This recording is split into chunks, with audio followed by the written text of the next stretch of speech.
Hello guys, welcome to my YouTube channel. आज के इस वीडियो में हम बात करेंगे solution of coordinate geometry questions of year 2019 in BHU BSc math entrance exam. ठीक है, मतलब बीएचयू बीएससी मैथ के एंट्रेंस एग्जाम में 2019 में आए हुए कोऑर्डिनेट ज्योमेट्री के क्वेश्चंस के बारे में। और तो कोऑर्डिनेट ज्योमेट्री जब हम आपको बताएंगे तो उसमें हम आपको कोनिक सेक्शन में भी जो सवाल आए हुए हैं उनका भी हम आपको सोल्यूशन बताएंगे। ठीक है, तो आइए चलिए वीडियो स्टार्ट करते हैं।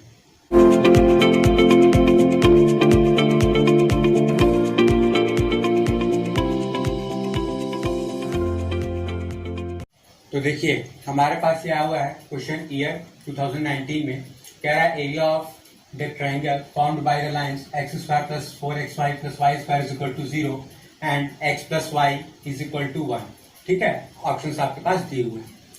तो देखिए, जैसा कि हमारा जो ग्रुप है टेलीग्राम का, वहां पर मैंने बच्चों से पूछा था, तो उन्होंने कहा था कि चूंकि देखिए आपको कम टाइम है आपके पास और मैं ये चाह रहा हूँ कि आपको ज्यादा से ज्यादा पास्ट ईयर के जो क्वेश्चन आए हुए हैं उनका मैं आपको आंसर बता दूं, इसलिए उन्होंने मुझे ये सजेस्ट किया कि मैं क्वेश्चन को आपका जो सोल्यूशन है वो शॉर्ट में बता दूं, क्योंकि अगर मैं यहाँ पर सॉल्व करूंगा तो वीडियो की लेंथ लंबी हो जाएगी और आप ज्यादा सवाल मतलब नहीं सॉल्व हो पाएगा आप लोगों के लिए, इसलिए मैं यहाँ पर शॉर्ट में आपको समझा रहा हूँ इसका सोल्यूशन। ठीक है, तो देखिए, सबसे पहले हमारे पास ये दिया हुआ है, तो हम पहले जो हमारे पास पेयर ऑफ स्ट्रेट लाइन दी हुई है, ठीक है, ये हमारा ओरिजिन से पास करेगा। रीजन इसका ये है कि हमारा होमोजीनियस है, इसमें हम जैसे x इक्वल टू 0 रखेंगे तो हमें y की वैल्यू भी 0 मिल जाएगी। ठीक है, तो ये तो पहला ये होगा कि हमारा जो पेयर ऑफ स्ट्रेट लाइन है ये हमारा ओरिजिन से पास हो रहा है 0 0, तो हमारे पास पहला कोऑर्डिनेट मिल गया। ठीक है, अब दूसरे की हम बात करेंगे तो दूसरा हमारा ये लाइन जो है ये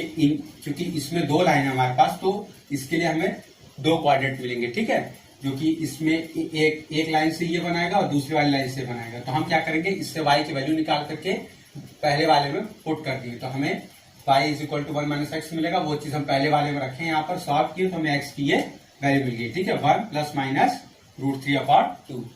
अब इस x की वैल्यू जो हमें मिली है इसकी वैल्यू उठा करके हम इक्वेशन नंबर सेकंड यानी y is equal to 1 minus x में रखें तो हमें y की वैल्यू मिल गई है। अब चूंकि हमें x की वैल्यू जो मिली है वो पेयर में मिली है, तो y की वैल्यू भी हमें पेयर में मिल जाएगी। तो अब जब भी हमें एक ही पेयर या दो पेयर यहाँ मिल गए और एक पेयर हमें यहाँ पर ओरिजिन वाला मिल चुका है। ठीक है, तो हमारे पास ओवरऑल 3 कोऑर्डिनेट्स मिल जाएंगे, दैट इज 0 0।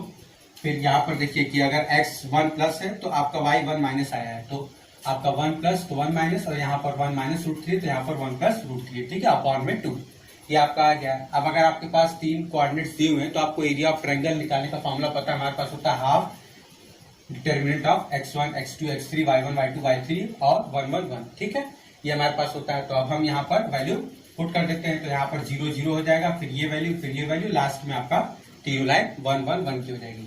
तो अब हमने क्या किया है, एक्सपेंडिंग अलॉन्ग R1 के अलॉन्ग हमने कर दिया है एक्सपेंड, क्योंकि देखिए ये आपका 0 है तो ये वाला टर्म पूरा 0 हो जाएगा, ये वाला भी आपका वैल्यू 0 है तो ये वाला वैल्यू पूरा 0 हो जाएगा। आपका लास्ट वाला केवल टर्म बचता है, तो हमारे पास हो जाएगा हाफ इंटू 1, और लास्ट वाला जब सॉल्व करेंगे तो ये कॉलम ये रो छोड़ देंगे हमारे पास, तो ये बचेगा इसमें और ये इसमें। तो देखिए 1 माइनस √3 है, 1 माइनस √3 है तो होल स्क्वायर आ जाएगा अपॉन 4 माइनस 1 प्लस √3 है, 1 प्लस √3 तो 1 प्लस √3 का होल स्क्वायर। अभी माइनस हो रहा है आपका, तो यहाँ a माइनस बी का होल स्क्वायर है माइनस a प्लस बी का होल स्क्वायर है, तो आपके पास 2ab वाला टर्म बचेगा। तो हमारे पास यहाँ पर हो जाएगा हाफ माइनस 4√3/4। अब इस माइनस 4√3/4 का मॉड ले लेंगे, क्योंकि हम एरिया निकालने, एरिया कभी भी नेगेटिव नहीं होता है, तो हमारे पास जो इसकी मॉड वैल्यू आएगी 4 से 4 हो जाएगा कैंसिल, यहाँ बाहर हाफ है तो √3/2 आपका इसका आंसर हो जाएगा। ठीक है,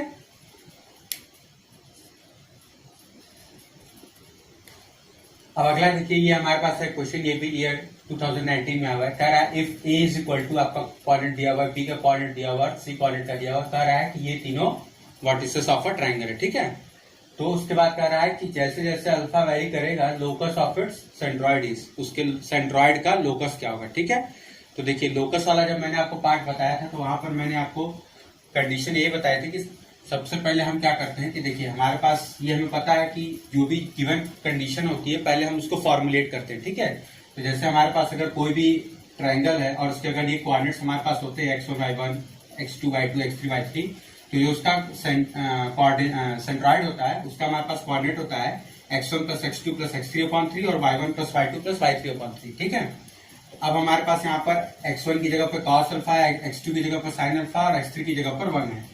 तो अब हम क्या करेंगे, सबसे पहले जिसका हमें लोकस निकालना होता है उसको हम एच और के उसका कोऑर्डिनेट मान लेते हैं, ठीक है। लोकस क्या 2D का केस है तो एच और के मान लेते हैं। अब हमारे पास h इज इक्वल टू हो जाएगा cos alpha plus sine alpha plus 1/3 और k की वैल्यू हो जाएगी sine alpha minus cos alpha plus 2/3, ठीक है। तो अब यहां से हम क्या करेंगे, चूंकि देखिए हमें सॉल्व करना है तो हमें इक्वेशन को इस तरीके से फॉर्म में लाना होता है कि हमारा जो वेरी कर रहा है पैरामीटर वो एलिमिनेट हो जाए, वो हट जाए, ठीक है। तो यहाँ से हमने क्या किया, इस 3 को यहाँ पर किया है मल्टीप्लाई और 1 को इस तरफ ट्रांसफर कर दिया। तो हमारे पास हो जाएगा 3h माइनस 1 बराबर cos alpha plus sine alpha और 3 की माइनस 2 बराबर sine alpha minus cos alpha, ठीक है। अब इन दोनों को हम अलग अलग इक्वेशन मानकर इन दोनों को अलग अलग स्क्वायर कर दिए, फिर इनको ऐड कर दिए। तो उससे होगा क्या, तो देखिए हमारा यहाँ पर बन जाएगा cos square alpha plus sign square alpha, इसकी वैल्यू 1 हो जाएगी। यहाँ पर भी हमारा यही चीज हो जाएगा। अब ऐड करने से फायदा क्या होगा कि यहाँ पर plus 2 cos alpha sine alpha आएगा, यहाँ पर minus 2 cos alpha sine alpha आएगा। तो आपका ये वैल्यू जब हम ऐड करेंगे तो कैंसिल हो जाएगा। तो हमारे पास बच जाएगा 3h माइनस 1 का होल स्क्वायर प्लस 3 के माइनस 2 का whole square is equal to 2 sine square alpha plus cos square alpha, इसकी वैल्यू आपके पास 1 हो जाएगी। तो अब जब हम ब्रैकेट खोल देंगे तो ये हमारा ये आ जाएगा इस फॉर्म में, ठीक है। अब यहाँ से जब हम 2 को इस तरफ लेके आएंगे तो देखिए 4 + 1 5 है और 2 माइनस करेंगे तो 3 आ जाएगा। तो इसीलिए हम क्या किए, 3 सब में से कॉमन ले लिए। तो हमारे पास बच जाएगा 3h square plus 3k square minus 2h minus 4k plus 1 is equal to 0, ठीक है। अब नेक्स्ट स्टेप में क्या होगा, हमने आपको बताया था कि जब हमारा इस फॉर्म में आ जाता है तो हम h की जगह पर x को और k की जगह पर y को रिप्लेस कर देते हैं। तो जहां जहां h है वहां पर x, जहां पर k है वहां पर हम y कर देंगे। तो यहाँ पर हमारे पास हो जाएगा 3 ब्रैकेट में h की जगह पर ये x हो जाएगा तो 3x square plus y square bracket close minus 2x minus 4y plus 1 is equal to 0। ये हमारा इसका आंसर हो जाएगा, ठीक है। देखिए अब हमारे पास है क्वेश्चन, ये भी ईयर 2019 में यह हुआ, करा find the eccentricity of the conics 9x square minus 36y square is equal to 144, ठीक है। ये हमारे पास दिया हुआ क्वेश्चन।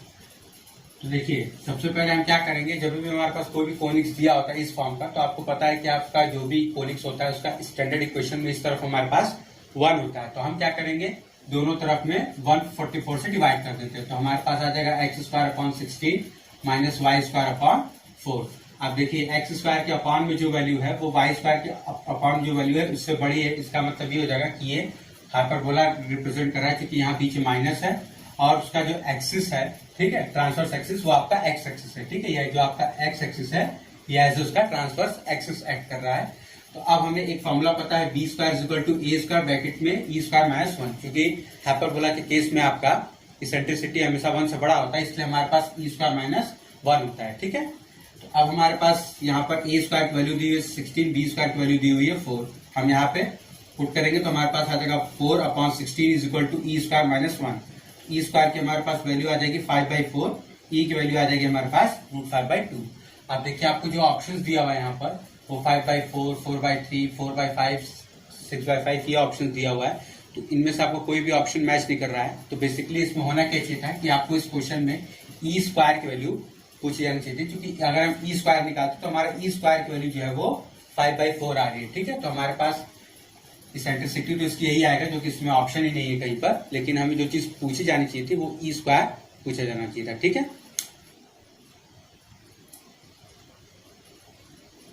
देखिए अब हमारे पास है क्वेश्चन, कह रहा है find the equation of the parabola whose vertex is 2,1 and the equation of directrix is x minus 5 plus 1 is equal to 0, ठीक है। ये हमारे पास दिया हुआ है। तो देखिए सबसे पहले हम क्या करेंगे, हमारे पास इक्वेशन ऑफ डायरेक्ट्रिक्स दी हुई है, ठीक है।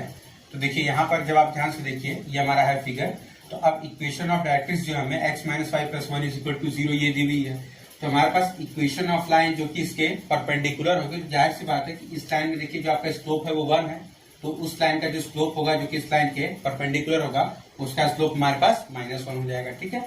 लेकिन अब उसमें कांस्टेंट लैम्डा भी आ जाएगा, ठीक है, एक हमारे पास पैरामीटर लैम्डा भी आ जाएगा। अब इस लैम्डा की वैल्यू निकालनी होगी। तो देखिए ये जो भी हम परपेंडिकुलर लाइन लेंगे इस लाइन के लिए वो हमारी एक्सिस ऑफ द पैराबोला होगी, जो कि वर्टेक्स से पास होगी और उसी एक्सिस पर हमारा फोकस भी लाई करेगा, ठीक है। तो ये हम लाइन का हमारे पास हो गया इक्वेशन। अब लैम्डा की वैल्यू निकालने के लिए हम क्या करेंगे कि हमारी ये लाइन वर्टेक्स से पास हो रही है, तो हम क्या करेंगे, x की जगह पर हमारा जो वर्टेक्स का कोऑर्डिनेट है 2 और y की जगह पर जो हमारा वर्टेक्स का कोऑर्डिनेट है 1, उसको हम रख करके सॉल्व करेंगे तो हमारे पास लैम्डा की वैल्यू आ जाएगी -3।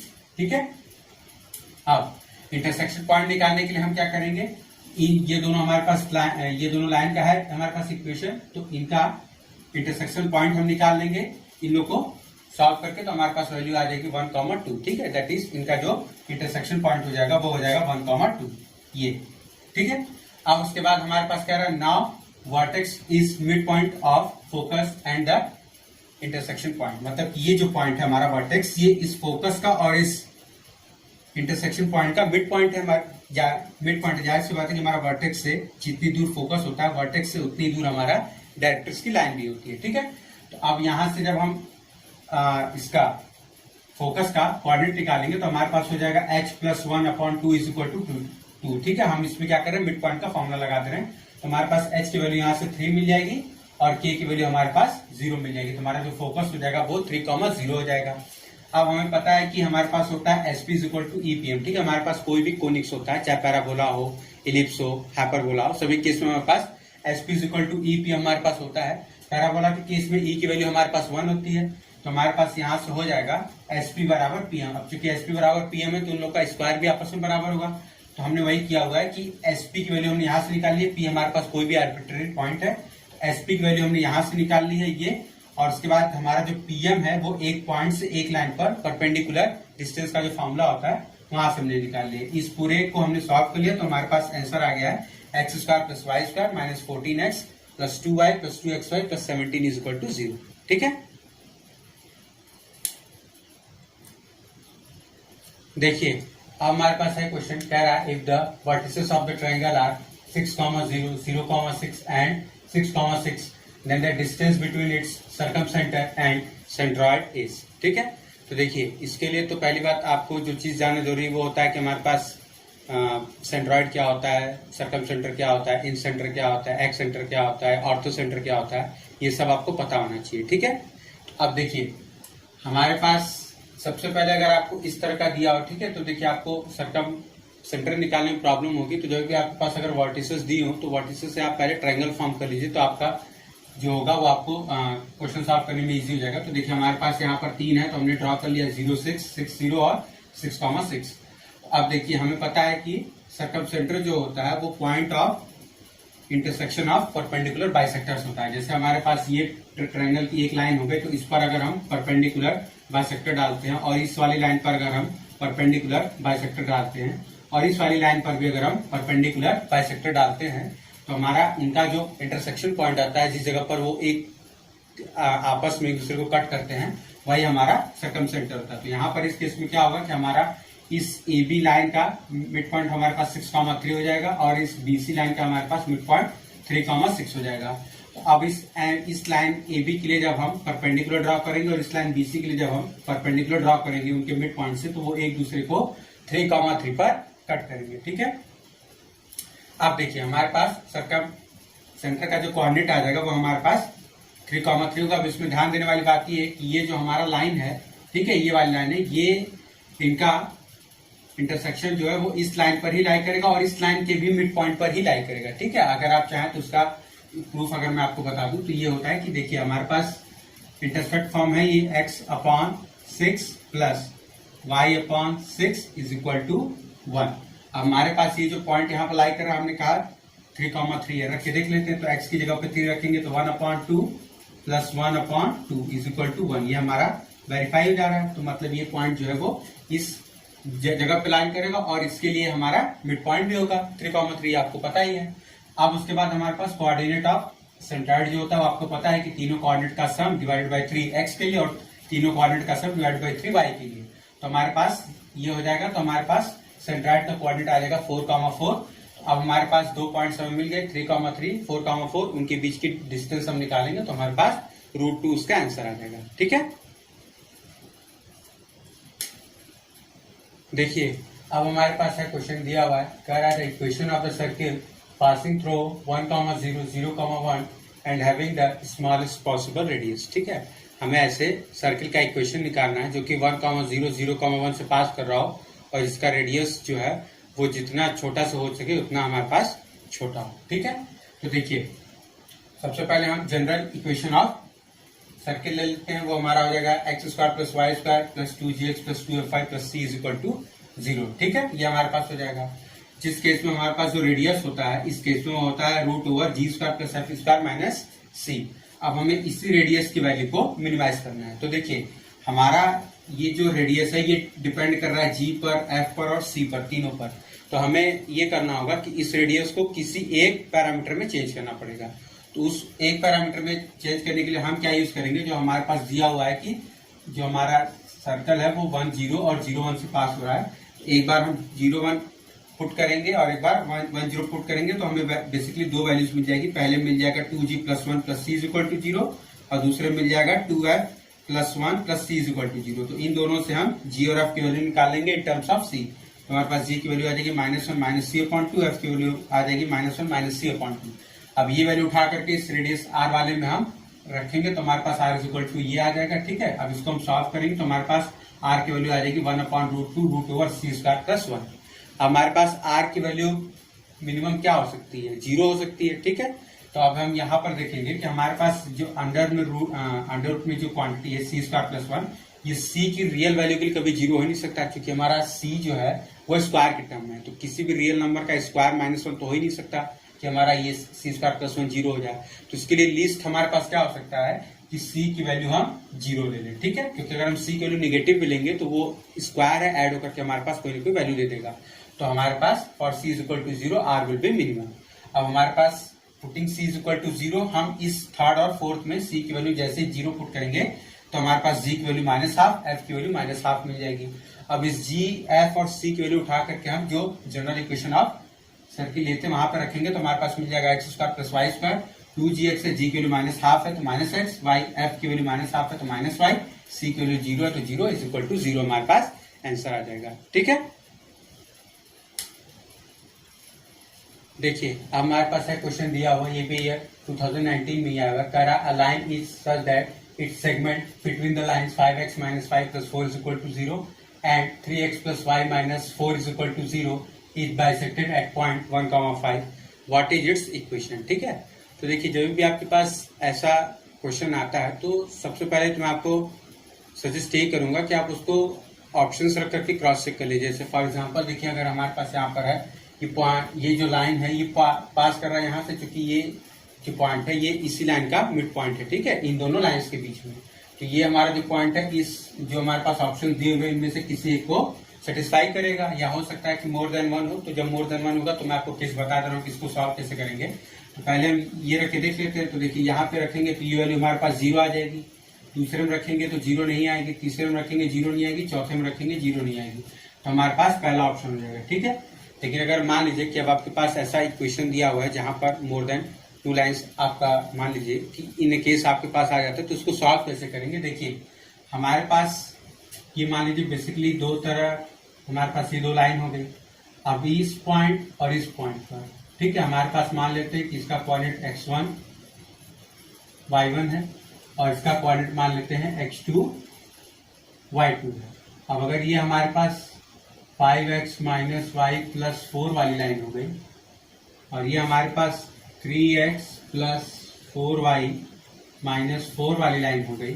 ठीक है, और इसके बीच में हमारी ये जो लाइन सेगमेंट है इसमें मान लीजिए कहीं पॉइंट ये आ गया 1,5।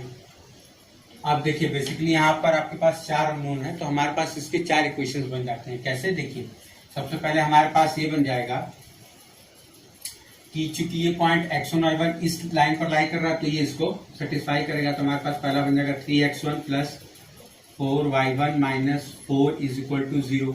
हमारे पास पहला इक्वेशन बन जाएगा। दूसरा ये यहाँ पर लाई कर रहा है, ठीक है, तो हमारे पास हो जाएगा 5x2 - y2 + 4 is equal to 0। ये दूसरा इक्वेशन हो जाएगा। अब तीसरा हमारे पास हो जाएगा कि ये जो 1 और 5 है ये इन दोनों का मिड पॉइंट है, तो हमारे पास हो जाएगा x1 + x2 अपॉन 2 की वैल्यू 1 हो जाएगी। दैट इज x1 + x2 की हमारे पास वैल्यू जो होगी वो आ जाएगी 2। ये तीसरा इक्वेशन हो गया। चौथा हमारे पास आ जाएगा y1 + y2 upon 2 is equal to हमारे पास 5 है, तो हमारे पास y1 + y2 की वैल्यू आ जाएगी 10। ये हमारे पास इसका चौथा इक्वेशन हो जाएगा। तो देखिए हमारे पास 4 अननोन है variable x1 y1 x2 y2 और हमारे पास 4 इक्वेशन आ जाएगी। अब इन 4 अननोन को 4 इक्वेशन को सॉल्व करेंगे तो हमारे पास इसका आंसर मिल जाएगा। लेकिन आप पहला ट्राई यही करेंगे कि ऑप्शंस को क्रॉस चेक कर लेंगे, इससे आपका टाइम बच जाएगा क्योंकि वहां पर आपको ऑप्शन टिक करना रहता है। ठीक है, देखिए अब हमारे पास है क्वेश्चन, कह रहा है कि find x for which the points x, -1, 2, 1, 4, 5 are collinear. ठीक है, तो देखिए कोलिनियर पॉइंट्स निकालने के लिए मैंने आपको वेक्टर में भी फॉर्मूला बताया, मतलब अगर हमारे पास एक्स वाई जेड 3 का केस आ जाता तो भी बताया है, और यहाँ पर एक्स वाई का केस है तो भी हम आपको बता दे रहे हैं कि देखिए आपको डिस्टेंस निकालने की जरूरत नहीं है। सीधी सी बात है कि अगर हमारे पास कोलिनियर पॉइंट्स होंगे तो कोलिनियर पॉइंट्स चूंकि एक ही लाइन पर लाई करते हैं तो उनके जो स्लोप्स होंगे वो आपस में बराबर होंगे। ठीक है, तो हमारे पास क्या हो जाएगा, देखिए हम पहले निकाल लेते हैं। हमारे पास मान लेते हैं कि ए पॉइंट है हमारा x, -1, बी पॉइंट है हमारा 2, 1 और सी पॉइंट है हमारा 4, 5। तो हम स्लोप ऑफ ए भी निकाल लेते हैं। तो हमारे पास स्लोप ऑफ ए बी जो होगा वो बराबर हो जाएगा 1 -1 यानी 1 प्लस अपॉन 2 माइनस एक्स। ठीक है, तो हमारे पास आ जाएगा 2 अपॉन 2 माइनस एक्स। अब हम निकाल लेते हैं स्लोप ऑफ BC। ठीक है, तो हमारे पास स्लोप ऑफ BC हो जाएगा 5 -1 upon 4 minus 2 that is equal to 4 upon 2 equal to 2। ठीक है, तो मैंने आपको बताया चूंकि यहाँ पर ऑलरेडी दिया हुआ है कि पॉइंट्स कोलिनियर हैं तो मतलब इनके स्लोप्स बराबर होंगे आपस में। तो हमारे पास हो जाएगा 2 upon 2 minus x is equal to 2 upon 1। ये 2 से 2 कैंसिल, हमारे पास हो जाएगा 2 minus x is equal to 1। This implies that x is equal to 1। ठीक है, देखिए पैरेलल लाइंस के स्लोप तो आपस में स्केलर प्रोडक्ट के बराबर होते हैं, मतलब बराबर तो होते हैं लेकिन लैम्डा टाइम्स होते हैं। लेकिन कोलिनियर पॉइंट्स में क्या होता है कि हमारा एक ही लाइन पर जो तीनों पॉइंट्स होते हैं वो लाइन करते हैं तो जो उनकी स्लोप की वैल्यू होगी वो एग्जैक्ट बराबर होगी, किसी लैम्डा स्केलर के मल्टीपल के बराबर नहीं, एग्जैक्ट होगी। और अगर लैम्डा के टर्म में बात करेंगे तो लैम्डा इज इक्वल टू 1। ठीक है, तो इसलिए हम इन दोनों स्लोप्स को आपस में बराबर किए और यहाँ से एक्स की वैल्यू निकाल सकते हैं। ठीक है, अगर आपका यही 3D का केस होगा तो वहां पर भी आप निकालेंगे, वहां पर केवल आई और जे वाले को ट्रीट करेंगे, के वाले को एज इट इज छोड़ देंगे। ठीक है,